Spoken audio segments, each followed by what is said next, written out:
Good evening guys. Nagluto tayo ng upo. Nilagyan natin ng manok. Kunting manok. So, mag-isa na tayo ng bawang at sibuyas.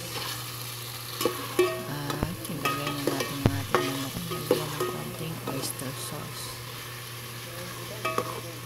At hintayin natin na golden brown na.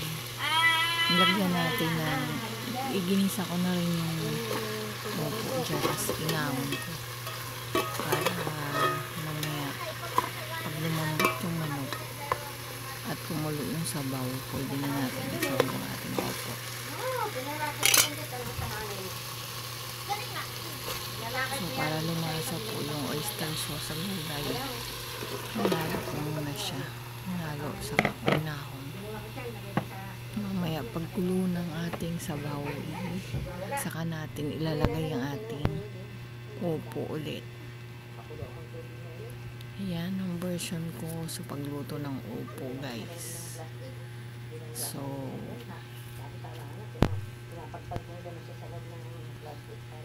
gustuhan to ng mga anak ko guys.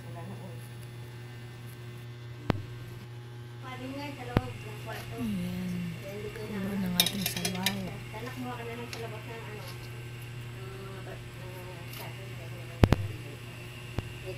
Pwede na natin ihalo ang ating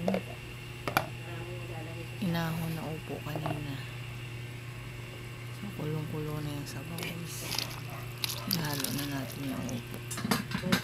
Ayan. Masarap na yan pag naluto. Malasa na siya kasi ginisa natin yung gulay.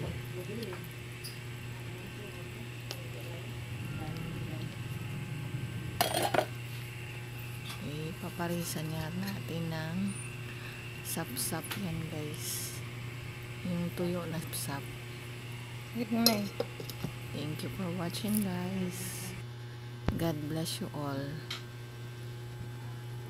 Good evening.